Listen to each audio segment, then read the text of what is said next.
So, I'm going to start out by reading a paragraph from The Coddling of the American Mind by Greg Lukianoff and Jonathan Haidt. This is in the chapter on the bureaucracy of safetyism. This took place in Bergen Community College in New Jersey in 2014. This is the paragraph. An art professor was placed on leave without pay and sent to psychological counseling for a social media post. The post showed a photograph of his young daughter wearing a t-shirt that depicted a dragon and the words, "I will take what is mine with fire and blood," which the school claimed was, quote, threatening. The professor explained that the shirt referenced the popular TV series Game of Thrones, but an administrator insisted that fire could refer to an AK-47. So this is just an example of the climate that has kind of overtaken college campuses over the last 4 to 5 years. Like, I think they kind of trace it back to 2013 to 2014, where this kind of just crazy safetyism cropped up for the first time. And yeah. Well, yeah, we've all been reading, each of us has been reading the book, The Coddling of the American Mind by Jonathan Haidt, and I think his name is Lukianoff. Greg Lukianoff. Yeah, the director, I believe, of the Fire website. But Fire and Blood. Fire and Blood. But while we're reading that book, I kept on thinking, because they bring up a number of examples where in universities, administrators seem to be really pushing to exert a lot of power and control over the faculty and the professors, and it seemed like a lot of the impetus for pushing this kind of social justice type way of viewing the world was coming from administrators, if not mostly from administrators. Thinking back on like the Evergreen State College, that whole fiasco, and Eric Weinstein's brush with the equality kind of initiatives that were being pushed down their throats. So I decided that I wanted to look a little bit more into that, and I found a book called Fall of the Faculty by, I believe his name is Eric Ginsberg, who's a professor of political science at Johns Hopkins University. He's pretty much as high up in their program as you can go. And back in 2011, he published a book based on his 40 years of experience as a professor that was basically a tirade against administrators constantly pushing for more and more control over the faculty and pushing the faculty out, basically, of the college, making a university into sort of a little mini vacation, just the corporatization of universities, so that it became less and less about learning and knowledge and truth, and more about equality and these social justice initiatives, and being able to turn as big a profit as you can. And in that, just reading for the first few chapters, he discusses one initiative where they created an undergraduate committee to enhance the experience of undergraduates from both inside and outside the classroom. And he said right there, when you see outside the classroom, what you're seeing is double speak for control over all experiences in the university, and basically ways to marginalize professors, because professors can't claim to have expertise outside the classroom. Whereas inside the classroom, they have been able to, exert a little bit more control, because if you're going to come in and say, okay, we're going to change the course catalog, professors are able to say, well, then you should let us change it, because we're the ones who know what it is that we're teaching, and we should be able to use our expertise in deciding what students are learning. But when they start talking about changing experiences outside the classroom, then they open up a lot more room for exerting more control over professors in areas that they don't necessarily have the expertise. Just a number of different things that they consider extracurricular activities that students should have. Things like creating multi-million-dollar stadiums, and turning creating little floating what do they call those things? Those lazy rivers, creating like lazy rivers on campus, and all those kinds of things that are just really silly. But anyway, so they created this committee, and they set it up, and only, I think he said there were maybe four to eight actual faculty members on the committee, and the rest were all administrators or students. And what they came up with for changing things inside the classroom were just a raft of platitudes about, no bullying and making sure that if you're going to have to take finals, then you are only allowed to take finals on the week of the finals, and a number of things that really, were inconsequential, just silly things that actually never, it really ended up getting enforced. But they also came up with a number of different things that enhanced the control of the administrators over the faculty. And a number of these things were, things that were kind of, more social justice oriented, more things about, who can be hired, what you can be hired for, and then also creating a number of different posts like, more what he calls little deanlets and deanlings that, who get to say that, you shouldn't be allowed to say that, so you're being censored for this, or, this is a free speech zone, I'm the Lord of this and the Lord of that. So there was he discusses the fact that this has just been exploding to the point where pretty soon, universities are just going to be giant administrative buildings where people they don't go to learn anything. Actually, they don't learn to think.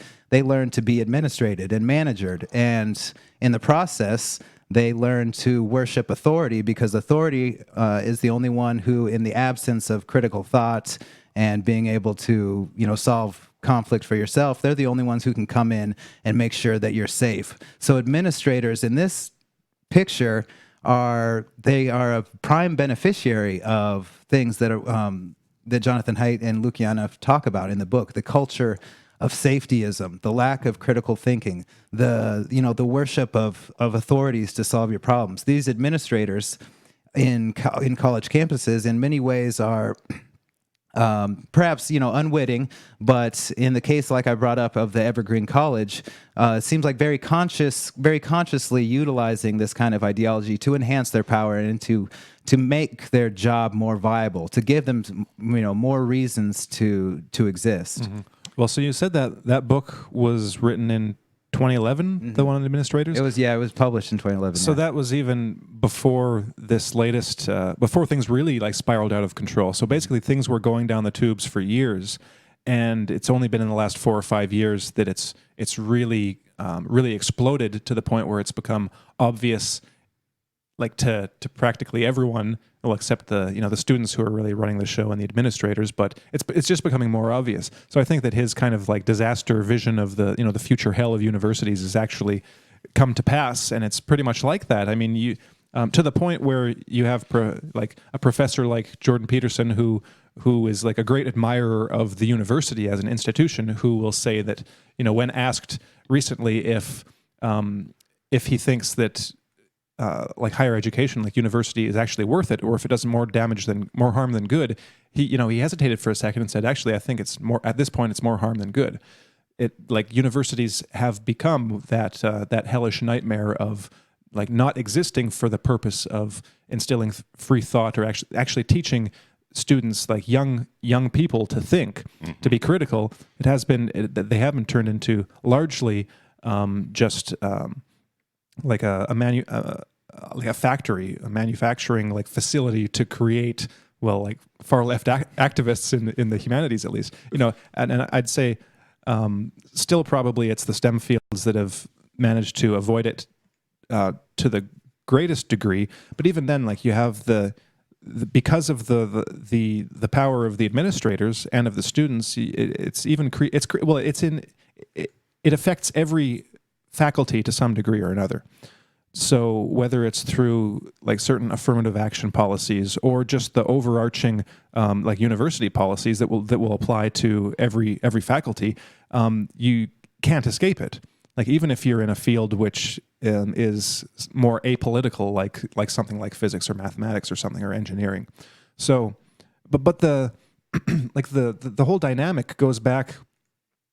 Well, the whole dynamic, it like you said, it goes back for decades. But the overall kind of strategy, or the way in which this is happening, can be traced back over 100 years ago with the progressive era, the rise of the progressives in American politics. So this is kind of like a microcosm, just looking at the American system. But these phenomena that Haidt and Lukianoff talk about are primarily in the English-speaking world so far. At least that's what they focus on. I don't think. I don't know. Do they in the book? They don't go into like any like non-English speaking like countries or facilities. It's pretty much like the North America, UK, Australia, New Zealand, where these things are all happening. Like now at the present time, and seems to be over the last 4 or 5 years. But if you look at in the realm of politics, like back in the progressive era, what you used to have in politics in the States was everything was partisan and political. So you always had warring factions. You always had the more conservative and the more liberal or democratic. You had like a left and a right wing, and one would be in power from local politics up to the federal, and then they'd get voted out, and everyone would be replaced. Right, it would be like a total change of the guard, and then the new party would put through their policies, and it was very in a sense it was even more polarized than the situation today, but in a slightly different way. It was like, okay, the Republicans are in power, and that meant they were in power, like all over the place. They could actually do something. And then the Democrats would get in power, and it would be, okay, then now the Democrats are in power. But what happened with the rise of the progressives was they instituted this new, anew for the Americans, this new policy of it was like a statist policy of technocracy, is essentially what it was. It was the idea that the nation should be run by a class of professionals, so professional economists, professional politicians. And what that meant was that when people got into government, as civil servants, they got in and they stayed for life. It was like, okay, here are the career politicians and the people that were managing all of the institutions of government. And when new parties would come in power, the politicians would change, but the people running the show, the people doing the work, would stay the same. And there was an argument that was a good thing because you needed people who actually knew what they were doing. It gave some continuity to the process. So everyone didn't just have to. Everyone wasn't totally replaced every however many years there were between all these different types of elections. So that's the progressive era was the start of what we see in the States today, of this technocracy of and some would call it even like elements of a deep state.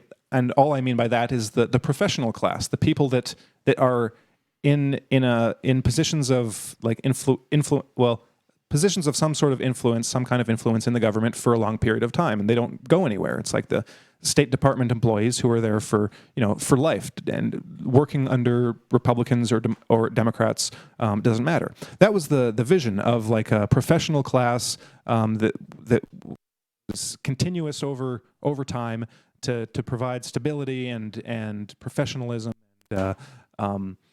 and all good things.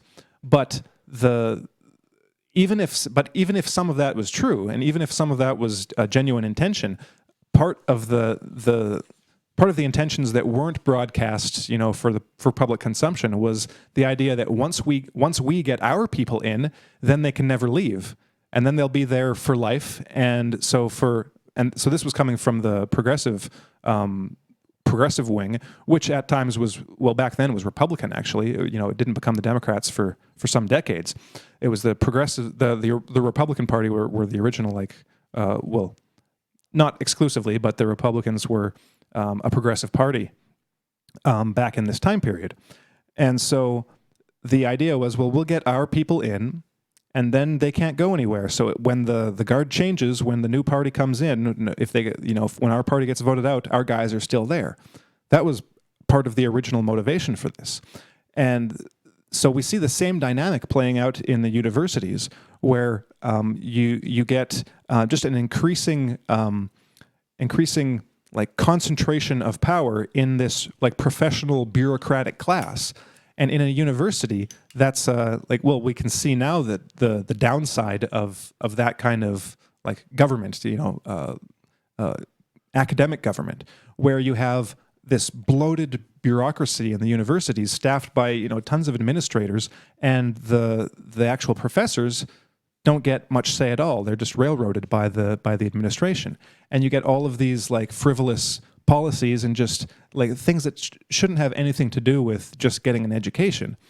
And so you can make a comparison between the two of these the creation of these kind of like ruling classes, like new ruling classes that are technocratic in nature. It's like we will engineer either society, we will engineer society to in the best way we see fit, according to our vision of what society should be, or we should engineer students and student life and university life in the way in which in the best way in which we see fit to rule them and to shape them and mold them. And what it is what you get is this system of basically like it's authoritarianism of I have my vision of what you should be, and I'm going to mold you into that shape. And but then again, like there's nothing inherently wrong with that, because that's what any teacher does to a student. There's no way around it. Like you are this like misshapen mass of just like potential, and me as the professor, I am going to mold you into someone who can think, ideally. So if you're a mathematics professor, I'm going to teach you and mold you into a mathematician, someone who knows the material and who is able to operate freely with all of these concepts and ideas. And that arguably is a good thing. Like that's what education should be. Students should be molded in a certain way. But that's not what the administrations are doing. That's not the vision they have. They have more of a like a cultural and societal like self-declared and like self-imputed role as shapers of not just the curriculum, essentially, not just turning young students into engineers or mathematicians or historians or whatever. It's shaping them into something else. And what we see being shaped nowadays is, for one, like political activists, shaping people, shaping young students into political activists, but also I'd say misshaping their character and their emotions on a level that can be totally like abstracted from the politics. It's just, if you can just look at it at like the emotional level. What you have is like what Lukianoff and Haidt call in the title of the book, the coddling of the American mind. They're actually what these administrative policies are doing is actually creating like a whole generation of students who are like emotionally crippled in some ways, like who are emotionally stunted, like, and not even just stunted, because it's not that they're keeping them at a level, it's they're actually introducing like regressive, like a regression, like a some kind of like sickness or pathology into the mindset, into the character of all these students. So it's not even just like neglecting like their maturation. It's actually instituting something that's anti-maturation. It's like making them even worse than little children. Well, the thing is, I think there are a few things going on here. I think that there is the administrative element of universities that has taken control and that is largely influencing the very culture of their students and their thinking and their aggression through different types of thinking that they're being encouraged to indulge in. I also think, getting back a little bit to our show on social contagion, that there's a kind of a fertile ground in the thinking and in the upbringing of American and Western students that's been created. Coddling, another word for coddling is overprotection. So we find that in the 2000s, in the advent of the use of the internet and technology and the mass amount of gaming and social media that's been introduced into the lives of students, into children, that they've had less exposure to just being outside, to getting their hands dirty, to having natural interactions that might cause a little pain, that might cause in them an experience that is negative, but that they might have grown from otherwise. So you already have a whole population of young people who weren't exposed to the types of things that, say, the millennials, my generation, were exposed to. You have this generation, the iGen generation, as it's called, that I think began in the late 90s, those people who were born in the late 90s, who are missing out on a whole kind of area of experience that has kept them from growing. And so I don't think this problem, as we're looking at, can be fully pointed to administrators, even though that's probably a very large component of it. I do think that you have a lot of parents of this generation who have, relatively speaking, probably had it easy, or easier than even their generation, the baby boomers in the U.S., as we call them, children of the 50s and perhaps early 60s, who have for whatever reason, thought that the best thing that they could do for their children was to raise them coddled somewhat or overprotected. And on one hand, it's understandable because you want to keep your child safe naturally, and you want to do everything to make sure that they're not injured in a very harmful world. And in the other, the problem that this book is discussing is the tendency to take this desire to keep one safe to this extreme limit that hasn't been questioned by many people. It's become an assumption that that keeping a child safe, keeping a student safe, at the expense of all other experience and self-knowledge, is the ultimate goal, when it's in fact detrimental to the growth of an individual. And there was something from Martha Stout that I reread recently that I thought was particularly to that point, and that point was that for somebody who experienced a traumatic event, you can have multiple ways of viewing the world after that event.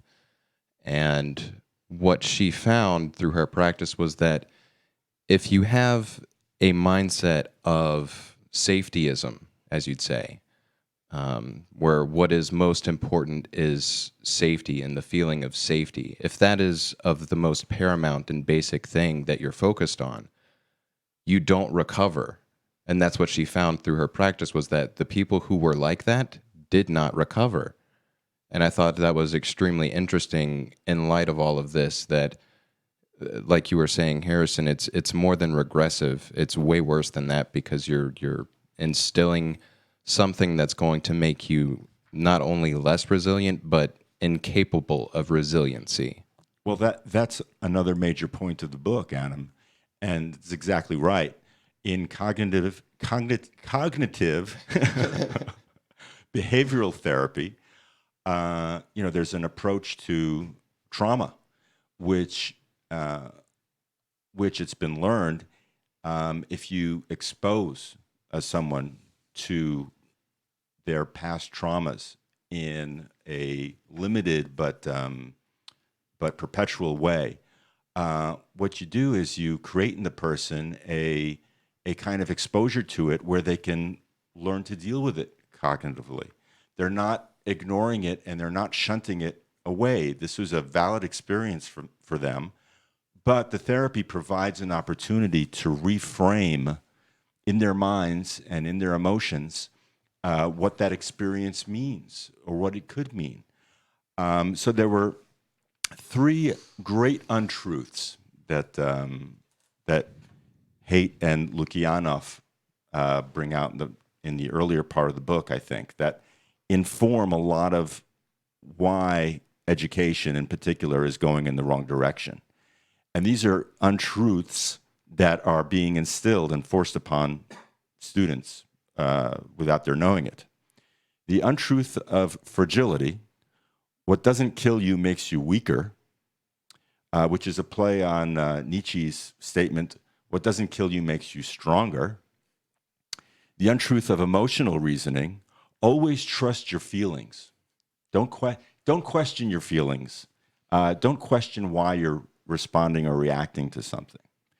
And the untruth of us versus them: life is a battle between good people and evil people, which tends to paint things in very black and white terms, and doesn't ask that the individual question the darkness in their own heart, which is, one of the main points that Peterson has been trying to hammer away at in the minds of people.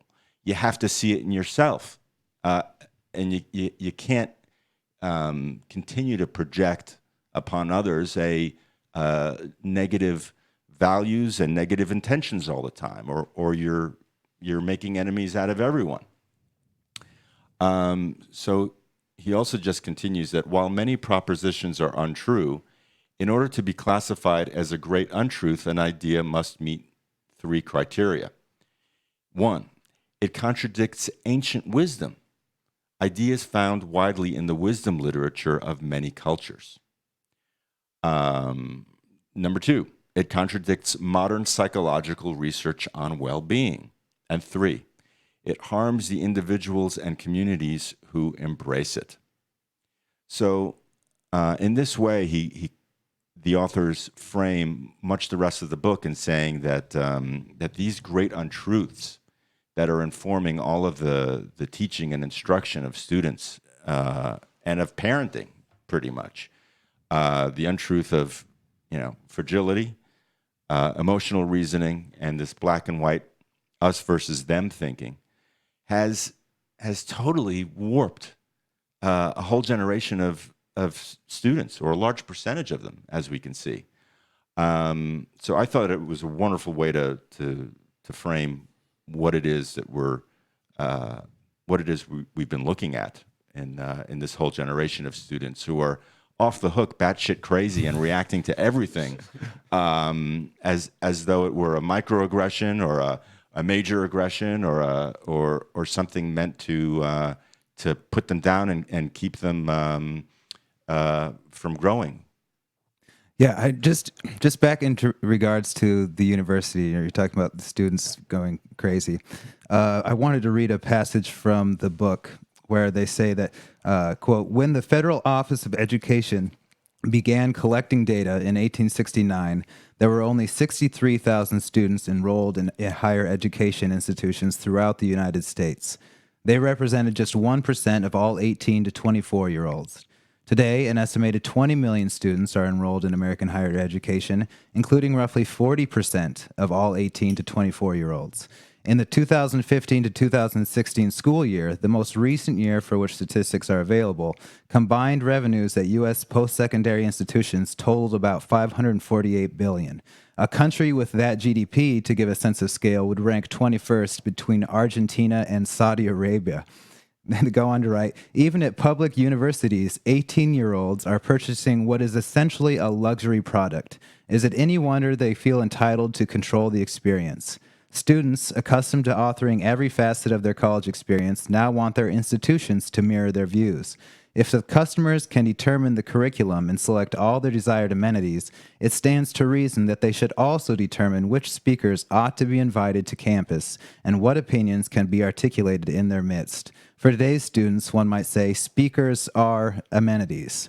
They're purchasing for $60,000 a year a luxury experience at a place where you get, you'll pay it off over the course of the rest of your life, or you won't, but you get to hang out with your friends. You're doing drugs, you're drinking alcohol, you're skipping class. Maybe you're going to class, but when you go to class, if you don't feel like you should get a certain grade, you can complain about it to your whoever, somebody who's there to stand up for your right to pass no matter what, based on your skin color or gender or sexual orientation. And you can get people fired for giving you a bad grade, and you basically you're paying for this vacation after high school, and you're spending the next 4 years of your life, a lot of people at least, just accruing a massive amount of debt on a little mini vacation, this luxury experience. And I think it speaks really to the culture that we've created that it doesn't seem that strange. I mean, I'm thinking Animal House, going way back. It's there, but clearly, over time, all of these different conditions have started to play into the experience of, growing into adulthood in the university. When you have 40% of the population, going through this, then, it's probably pretty important to monitor what exactly, what exactly are we teaching? And when you like factor in what we were talking about with the fall of the faculty, the rise of administration, the rise of the culture of safetyism, the rise of safe spaces, the rise of not wanting to be, have your sacred cows challenged in any way, and seeing it as almost like your fundamental right not to be disturbed whatsoever. You're just going into this dream world for 4 years, and then you're coming out into society. So, as the Haidt and Lukianoff point out, these ideas are fundamentally crippling an entire generation, and not only crippling them, but the combination of those three bad ideas. What were they? The untruth of us versus them, the untruth of fragility, and the untruth of emotional reasoning are, when you combine all of those, that whatever you feel is true. So if somebody offends me, I feel that you're a bad person. You're evil. That means you're evil. So when you are inculcating this type of reasoning into a generation, then you're setting up the seeds for a massive conflict between not just them, but between them on campus, between them in their political spectrum. There's been plenty of people like Eric Weinstein and others on the left who have been attacked and driven off campus just because they hold, they're supposedly in the same camp, but they don't hold the right view. And if I feel you don't hold the right view, then you're an evil person. And since life is a battle between good and evil, then I'm justified in doing whatever it takes in order to eradicate you. When you're inculcating all these ideas into children, and then they're turning into adults, you're setting up, just the potential for never-ending conflict, especially if it's not challenged in any really reasonable and rational way by administrators who are, first and foremost, their primary job is to keep the cash flowing. They're not going to, kill the goose that laid the golden egg. And, in this kind of that market-driven culture where the customer is always right, they're just going to keep feeding into it, feeding it. Whatever you want, whatever you say, you want to be safe, I support. That's so brave of you to say that you want to be safe no matter what. You're so courageous. You're social justice for everyone. Here's your badge. Here's your reward. Here's your diploma. Whatever you want. Now, just make sure that you just keep on paying thousands and thousands and thousands of dollars a year. But yeah, all those elements combined really are, they made the book such a worthwhile read, because it's not an easy topic to really digest. It's not like you were saying, Alon. It's not just these coddled kids. It's not just administrators. It's not just the left on politics. It's not just this recent generation. It's a whole bunch of different aspects of the story that need to be untangled and really looked at in their historical setting. And I think the guys do a really fantastic job on that in the book. And I would highly recommend it for anybody who's just curious about why it is that that we were seeing in 2017 this giant explosion. Why it seemed like there was just this explosion of chaos on the universities. Well, as we've been discussing, there was a lot of this stuff has been going on for a long time. Like these three ideas that we mentioned, you can see seeds of them, throughout the last, century, the century of the self, so to speak, and all of this idea that the customer is always right, and that, that hedonism, that feeling right, feeling good is like the ultimate thing. I just want my kids to have it better than I did, as long as they're happy, as long as somebody's happy, all of this kind of self-centered, emotional type thinking has been feeding into this for years. Mm-hmm. And the problem, of course, is that when you have a belief, like a deeply held belief that doesn't match up with reality, it ends up smacking you in the face, right? So when you have a view of reality that doesn't jive with reality, you're not like your actions aren't going to work, in the world. You're going to make poor choices, and you're not going to get what you expect.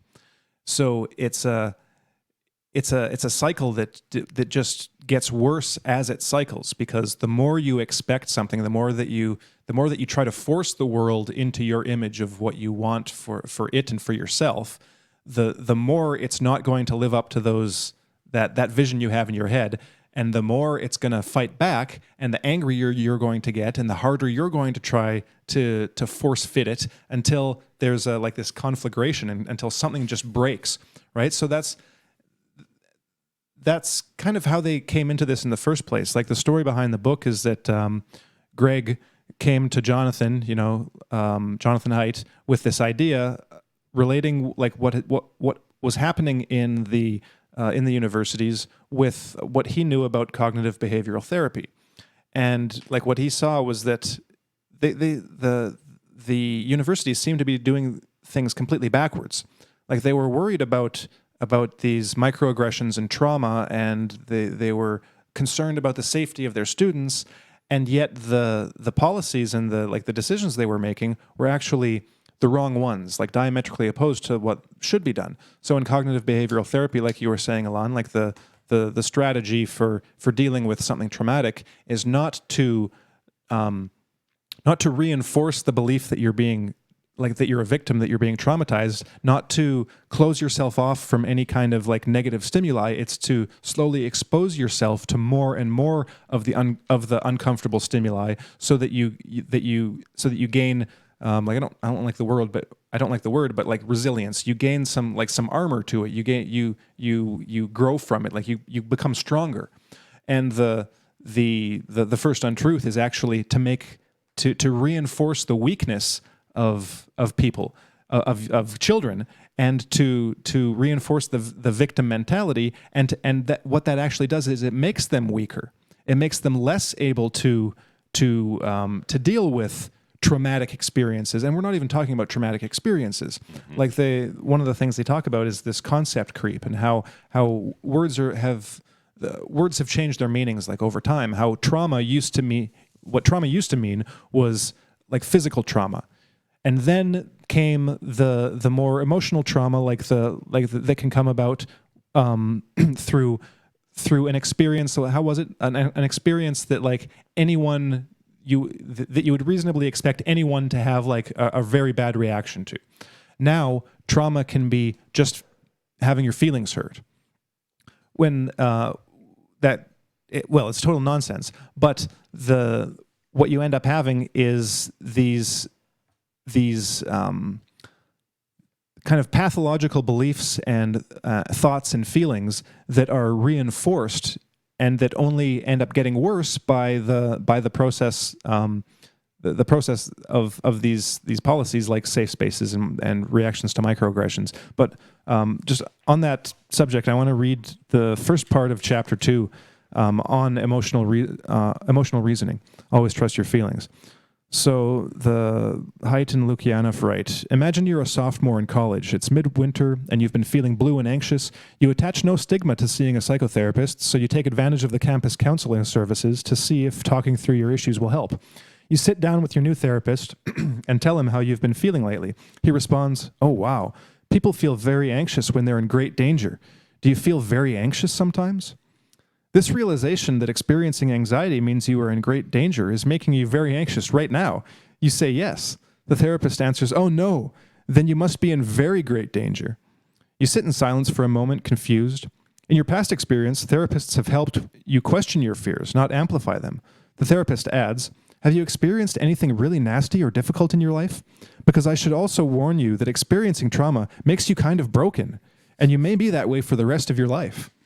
He briefly looks up from his notepad. Now, since we know you are in grave danger, let's discuss how you can hide. As your anxiety mounts, you realize that you've made a terrible mistake coming to see this therapist. Because that's essentially what this whole worldview is doing. It's teaching these students that they are in grave danger all the time, that they're totally right in their reaction to the world, that, oh yes, no, you that was Everything, all these things that you don't like are wrong, and they're putting you in danger, and you have to shield yourself from them. You can't expose yourself to the slightest bit of potential danger, because that might break you for good, and you might be that way for the rest of your life.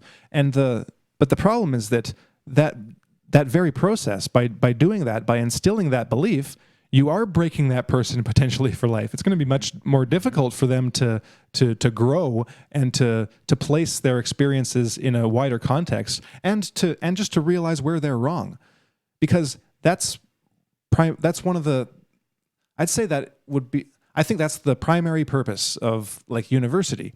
Regardless of what faculty you're in, regardless of what career you're going in, you need to learn how to realize when you're wrong. Because when you go and you start learning something and you don't know, like the stuff, like no one goes into a calculus class for the first time and knows calculus, right? It's just absurd. You have to learn it.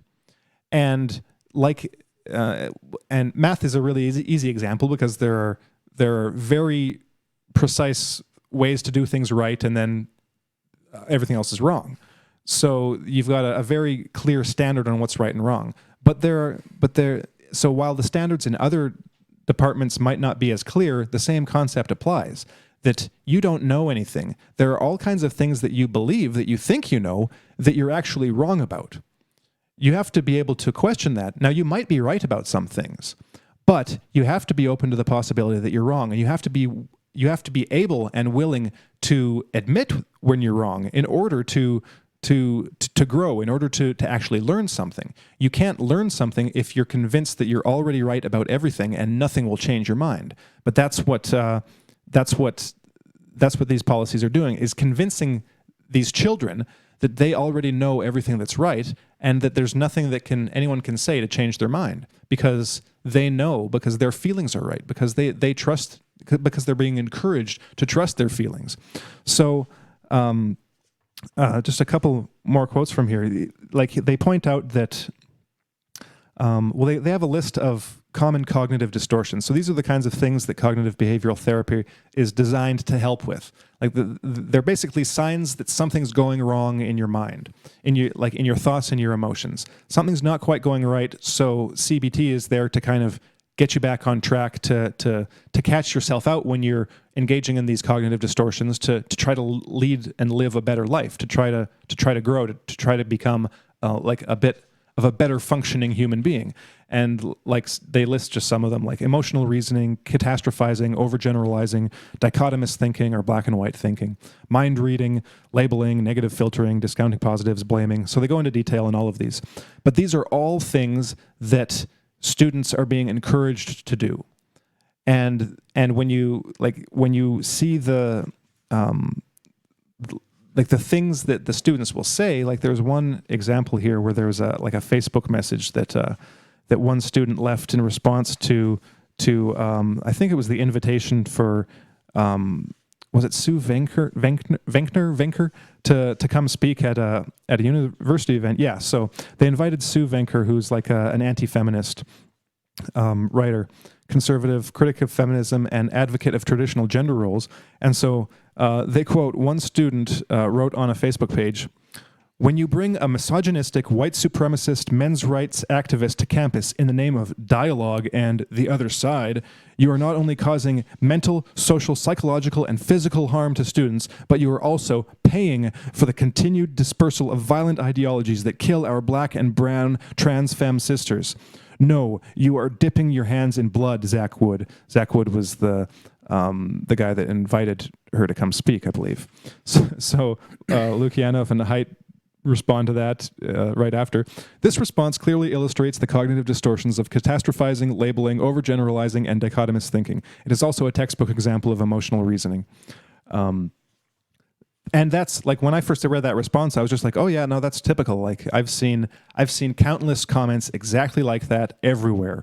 In YouTube comments, on Facebook, in articles. I've seen entire articles written in that exact language. Yeah. And it is just one cognitive distortion after the other. It's just an entire like mashup of cognitive distortions. There's no content in it whatsoever. There's nothing in it that's even remotely correct. Like there might be like one seed of an idea that is a real idea, but that doesn't have any relation to what the person is actually talking about or trying to convey. It's just totally unrelated. It's not even wrong.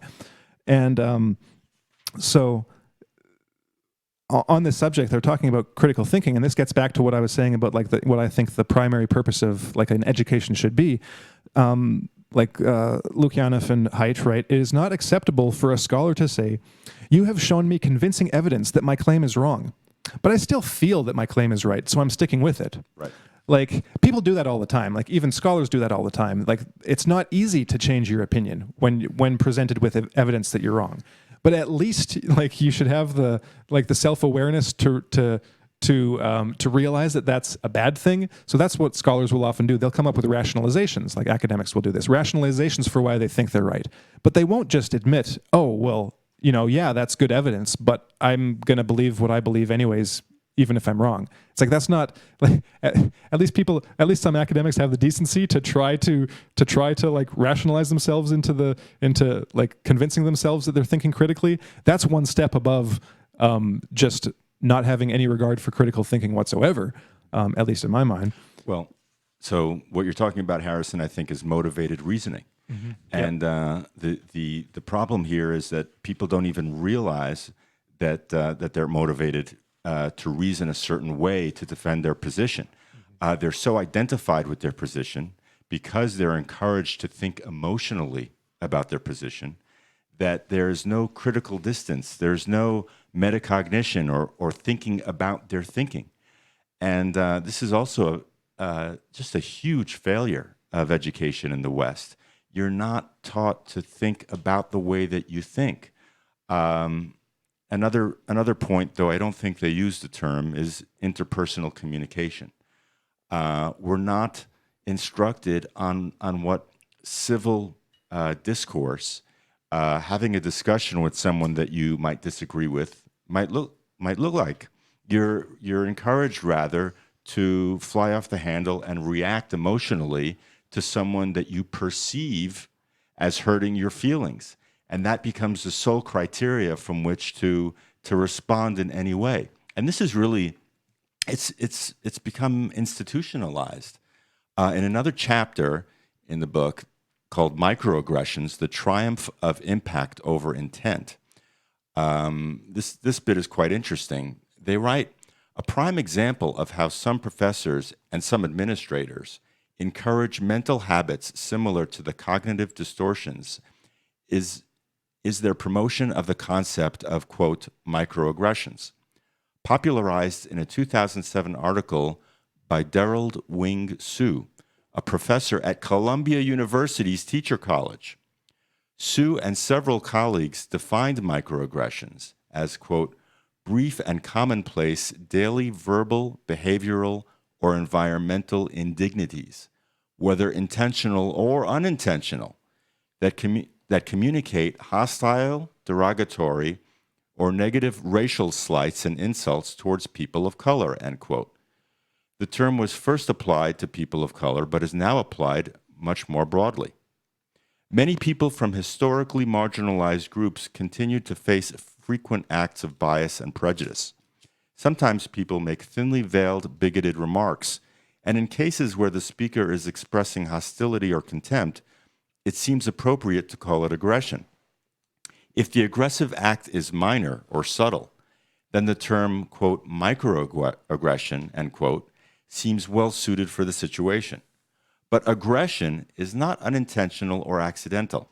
If you bump into someone by accident and never meant them any harm, it is not an act of aggression, although the other person may misperceive it as one. Unfortunately, when Su included, quote, unintentional, end quote, slights, and when he defined the slights entirely in terms of the listener's interpretation, he encouraged people to make such misperceptions. He encouraged them to engage in emotional reasoning, to start with their feelings and then justify those feelings by drawing the conclusion that someone has committed an act of aggression against them. Those feelings do sometimes point to a correct inference, and it is important to find out whether an acquaintance feels hostility or contempt toward you. But it is not a good idea to start by assuming the worst about people and reading their actions as uncharitably as possible. This is the distortion known as mind reading. If done habitually and negatively, it is likely to lead to despair, anxiety, and a network of damaged relationships, which is part of the reason why we, right now, see this iGen group of young people, one of the most depressed, dysfunctional, sad, medicated groups of people in generations. Yeah, well, that's one of the problems too. Is that that generation has gone through this pipeline, like a pre-political pipeline. Their childhood, they spent a lot of their childhood not engaging in the same kinds of things that other children of previous generations really got a chance to partake in. Mostly because this iGen, which was born I think around 1995, and were really coming of age like 2012, 2013, going to school.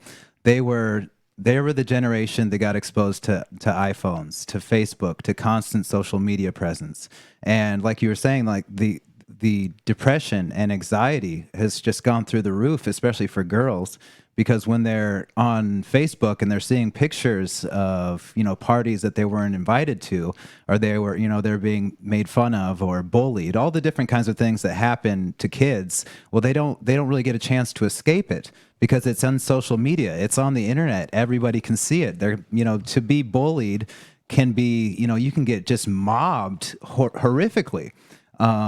In just a day by just a whole flash mob of kids who don't know better. They're just, oh, that's funny. Ha ha ha. Her hair's ugly, blah, blah, blah. They're kids. They're not engaging in critical thinking, but everybody, they're just acting like a school of fish, just, doing whatever the group is doing, whatever the group considers cool.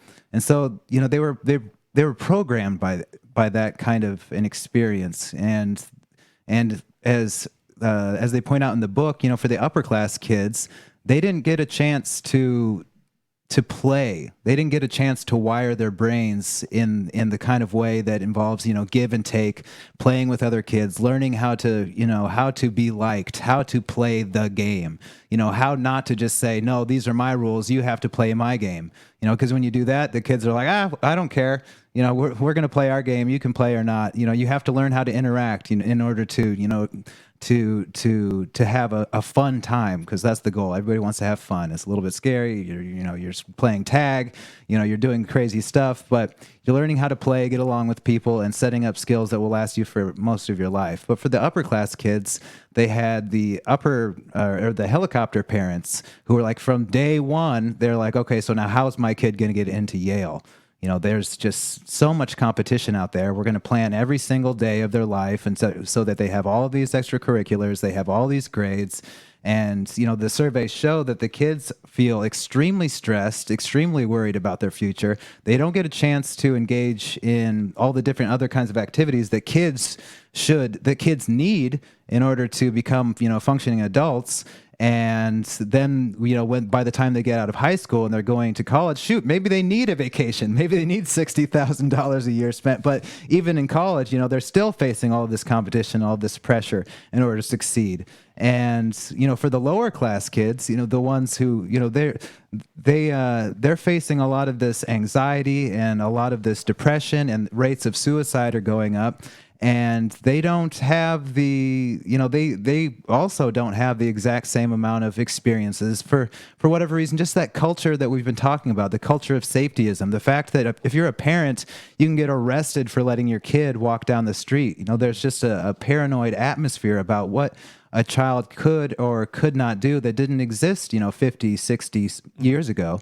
And all of these dynamics, they are being, by the time they come into college and they read and they get articles like that, Daryl Wing Su's Racial Microaggressions in Everyday Life, they're primed to, they're struggling with mental illness. They have these negative thoughts, these negative thought patterns that are, just enhanced by social media and not and no real clear way of learning how to, think critically, because obviously schools don't teach cognitive behavioral therapy. And so they get indoctrinated into this way of thinking that says, you feel bad, and that's true.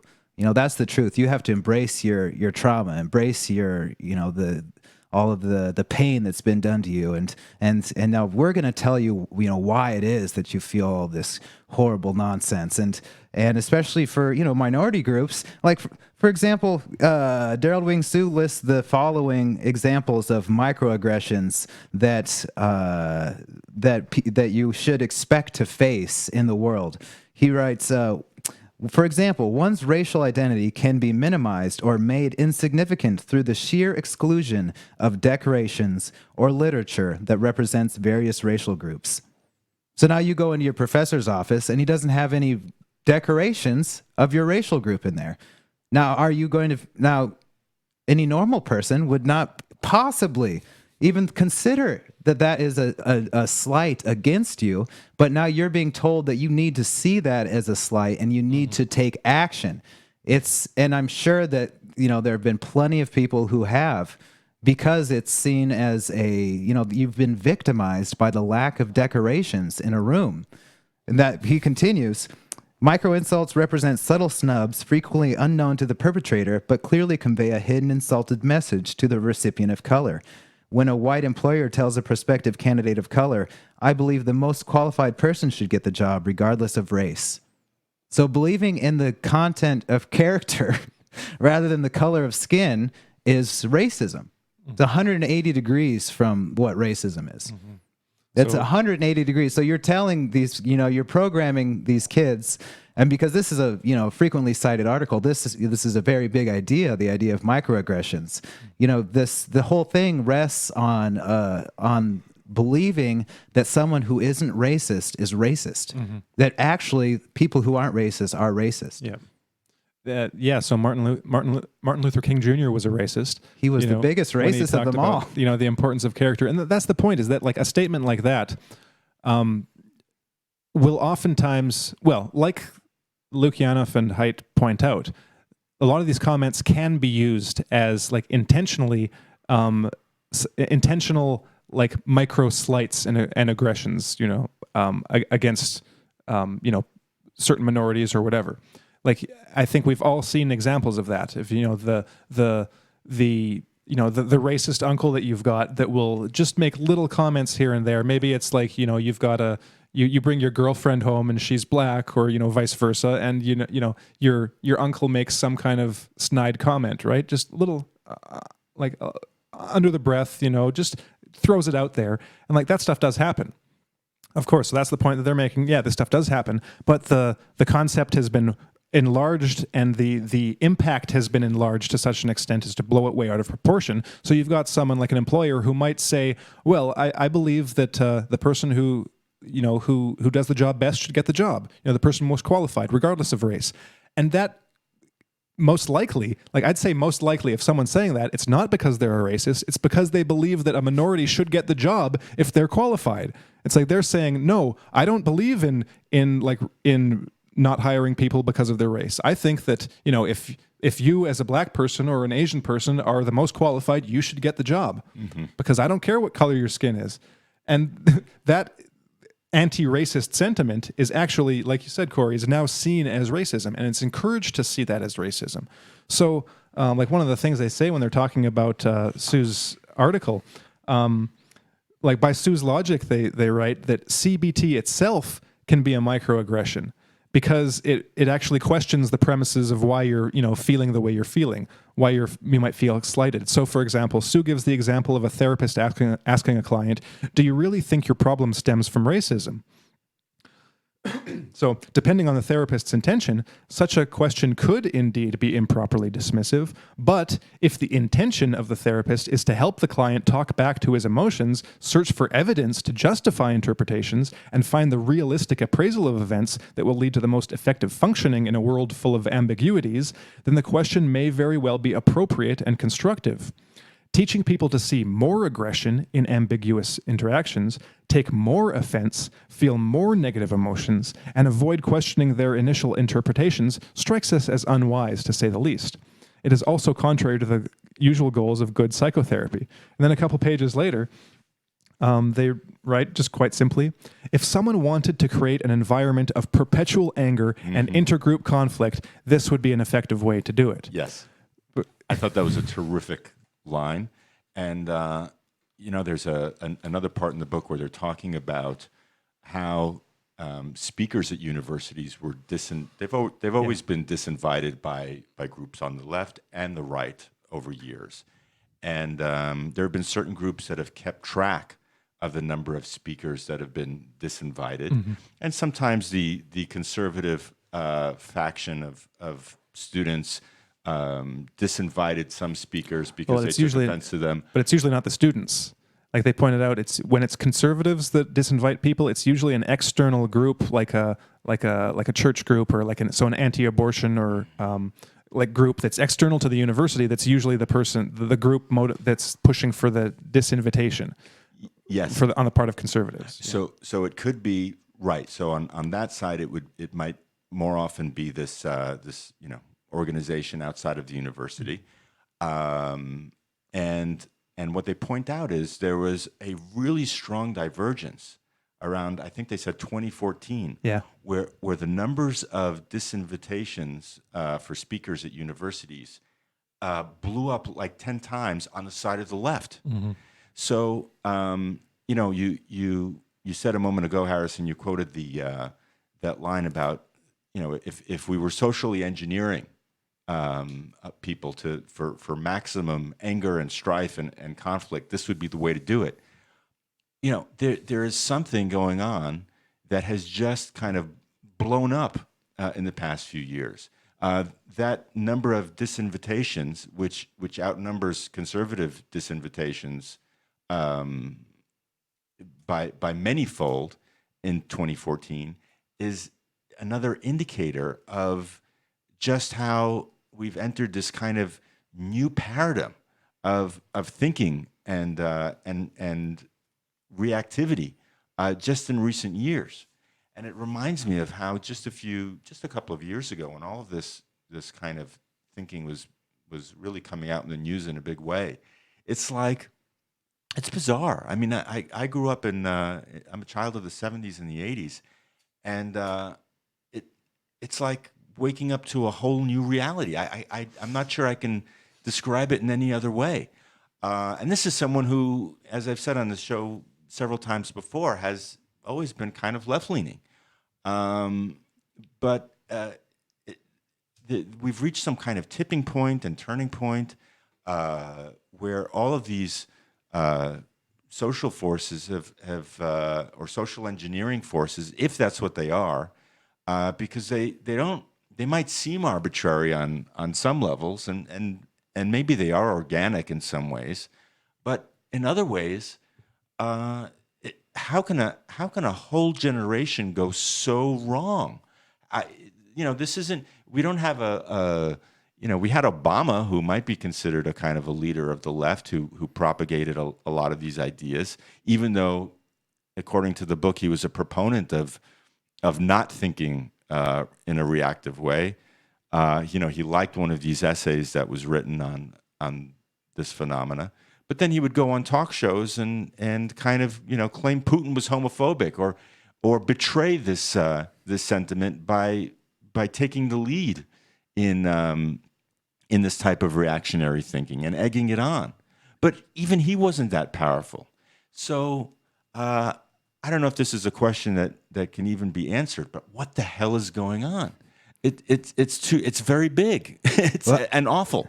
Well, I really enjoyed the part in their book where they talk about the kind of imprinting window that exists between the ages of 14 to 24, I believe, for individuals to become politically, like they get their political compass set during that period of time. There's that it peaks at the age of 18.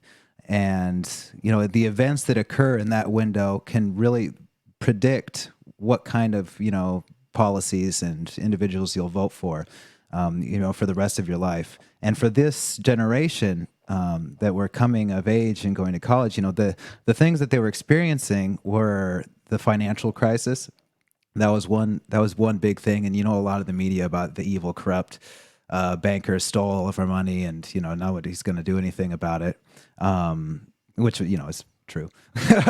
And I mean, it's not too far off the mark. But then you had the Trayvon Martin shooting, the George Zimmerman shooting, Black Lives Matter, Occupy Wall Street was a big thing, got a lot of press. The election of the first black president, Barack Obama. You had, and I mean, of course, on the left of the spectrum, throughout that time, there was still a lot of pushback against the illegal invasion of the Iraq War. The 9/11 and all of the aftermath, all of that stuff that I think really started the polarization going full steam, because at that point there was just this sense that, between the anti-war left and the right, there was no way you could ever agree that, it was right to invade Iraq and to just begin invading countries. And, but then over time, people have such short memories. They just forgot about it, and probably just remember they just hate people on the right. So then when Obama's like, let's go blow up Libya. Yeah, Obama will do it. That's our man. He's, they just so tribal. People are just tribal like that. They don't even know why they get triggered or programmed in certain ways, but then they just function on those programs, regardless of whether it's rational or not. So I think that a lot of these kids, like we were saying, that there's a pipeline that they're going down. They're being programmed in certain ways, and the time that they were coming of age and they were really seeing things politically and maybe getting interested in politics, maybe wanting to know how they can impact the world. That was when that social justice was really starting to take that. Really starting to take the center stage, really starting to become more radical, getting more radicalized in terms of what they were willing to do, how evil the genociding whites were. And there's just all those little twists, it's like America invaded Iraq, Afghanistan, they're going to war and all these things. And, for some people, you're like, yeah, that's evil. But they're like, no, it's white people that are doing that. The white men are responsible for the evil. The white men are oppressing the Muslims and the people of color all over the world. And so there's all these twists that are going on, and the left, for whatever reason, just decided, like, yeah, let's just go with it. Let's not try and correct our thinking whatsoever. Let's not try and engage in constructive solutions to these problems. Let's go completely radically insane and put on our black hoodies and go beat up old men in the streets in Portland. Mm-hmm. Yeah. That was their way of reasoning, which actually gets back to what they, these untruths of emotional reasoning and all of the thinking errors that I just wanted to go through some of them, because I think they're so accurate in terms of understanding why the left right now is making absolutely no sense.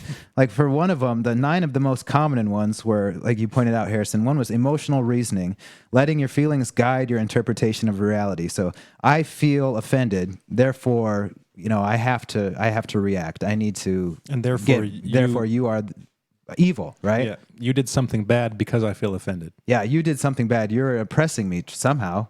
You must be. I feel offended. Catastrophizing, focusing on the worst possible outcome and seeing it as most likely. Donald Trump is going to kill all the babies.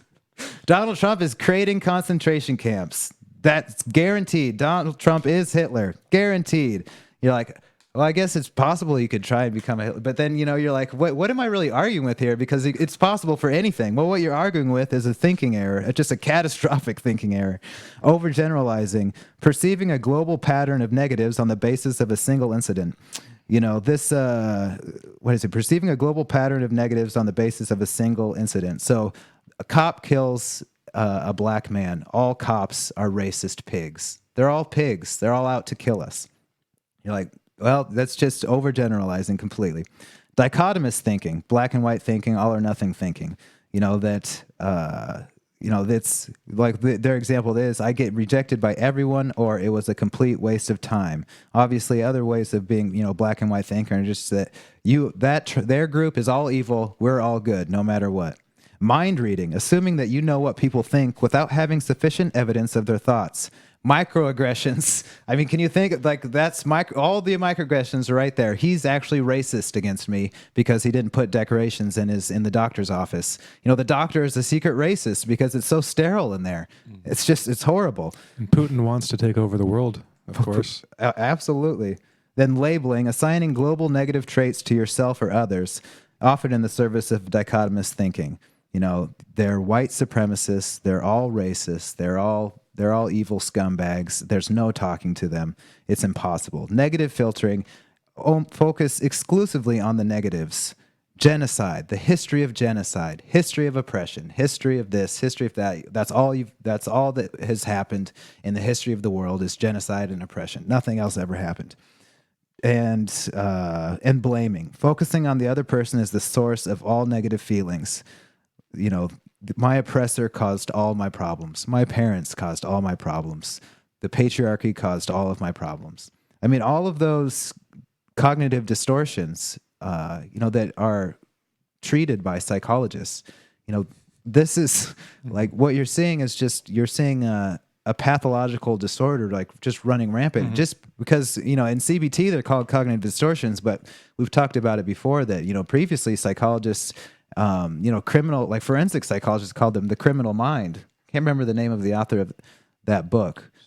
Same now, yeah. There's entire books on how this is how criminals think. This is pretty much just step by step how the criminal, deranged, feverish, looking for another dose and robbing somebody thinks in this way. So this is the kind of this is what they're channeling in their pursuit in their movement. Yeah. So, Corey, you made a point a few minutes ago that I think is worth going back to for just a moment.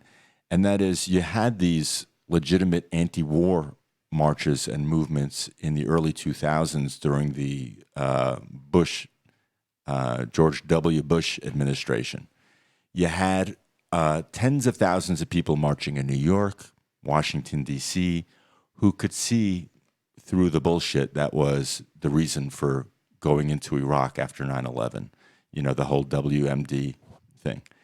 And it just seems as though, and this I think is a great point you were making, all of that energy and awareness that would have otherwise been mobilized by the left, and even by middle-of-the-road people who have a decent sense of what's right and wrong in the world and what our country is responsible for in the U.S., has been siphoned off, redirected, subverted, twisted, you used the word, out of all recognition. Where now when we do all of these horrible things around the world and supporting Saudi Arabia and Yemen and bolstering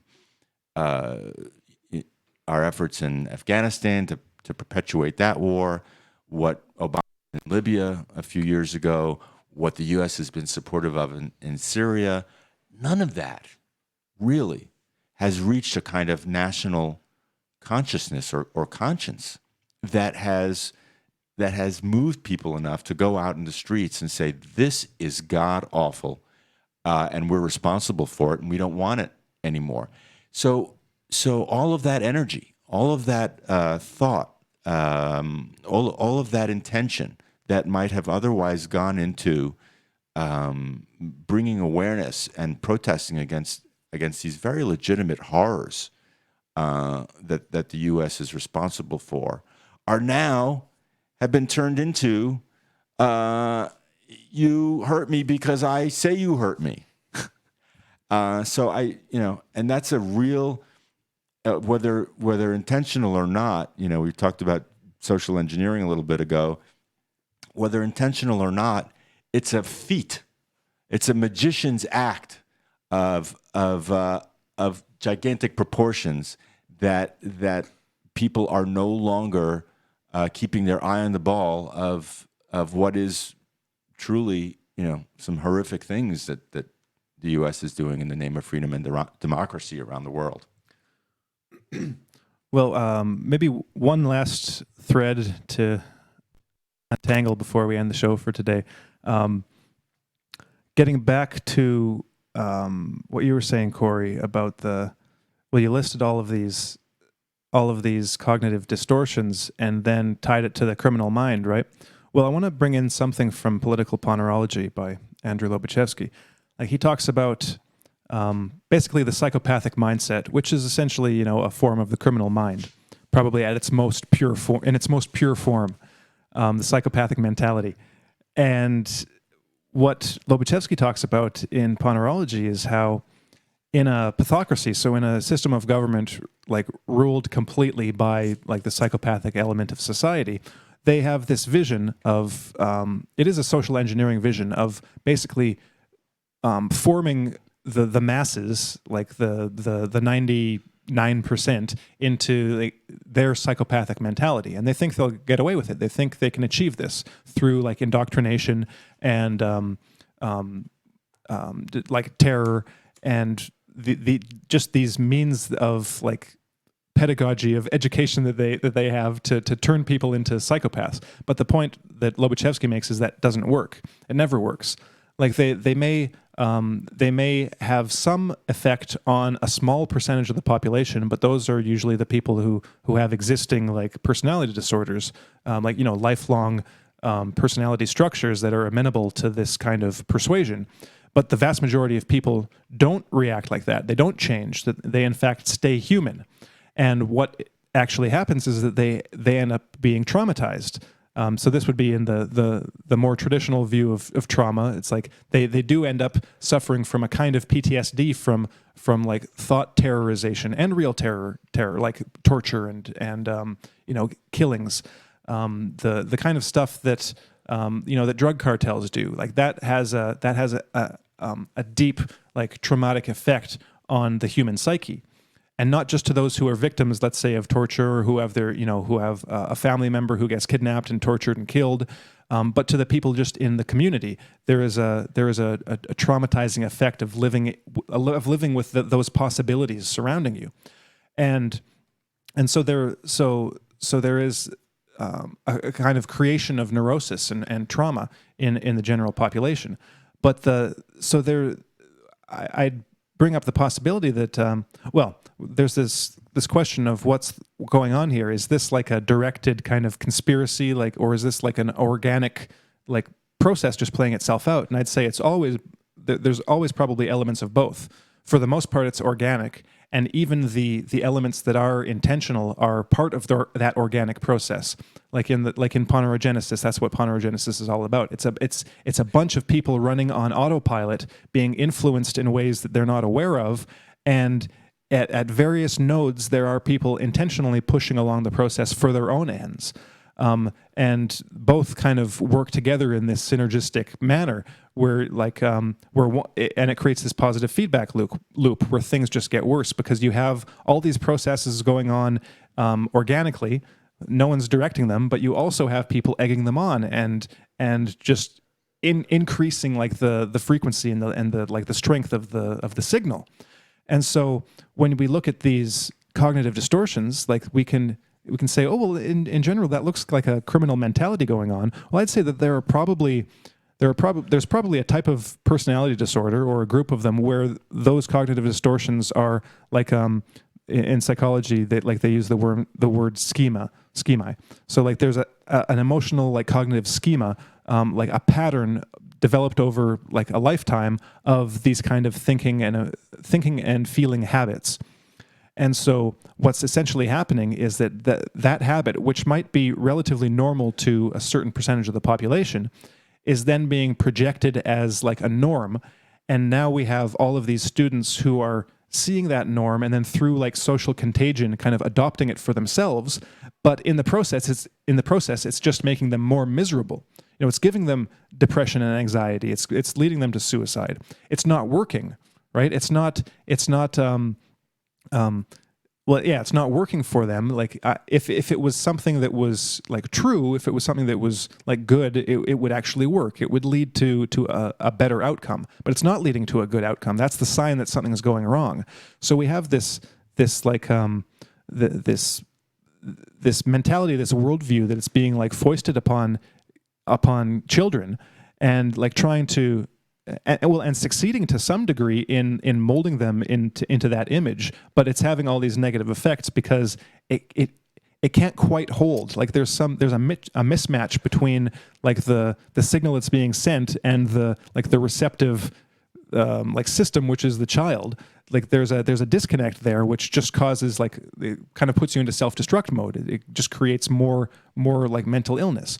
So I think there's something like that going on, and it just I'll put forward a hypothesis. I don't know if it's true or not, but remember like last year, I think it was, we did a show on it back on the Truth Perspective. I think it was like a Reddit thread or something where, was it the one about like internal monologue? Was it internal monologue or mental imagery?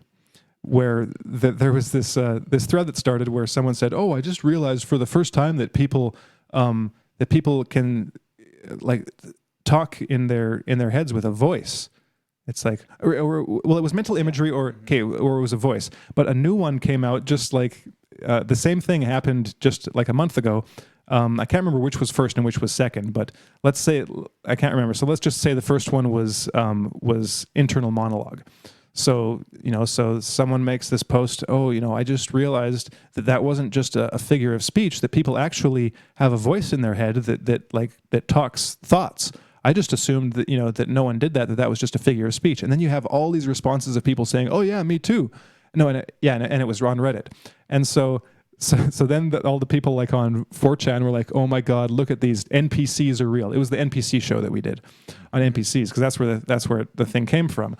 And so of course they're just getting, all these Redditors are getting roasted by all these 4chaners, because it's like, oh my God, there's actually people that don't have a voice in their head, like that can't like internalize their have an internal monologue with themselves and think things through. And then like a year later or so, or maybe more than a year, because I think that original post was found, but it was a couple of years old. But then just in in June or July, a new one shows up about like internal imagery. It's like, oh my God, I didn't realize that people could actually form images in their head and like see them in their minds. Like it took me like years once I figured that, it took me years like of practicing to finally be able to visualize in my head. And so the same thing happened. Like all these people on Reddit replied, "Oh yeah, me too. I didn't know that was a thing." And then again, the 4chaners were like, "Oh my God," they're just like shaking their heads. Like there are actually people like this. So, and then we talked about the study that this one guy had done, where he was looking at, I can't remember what they were called, like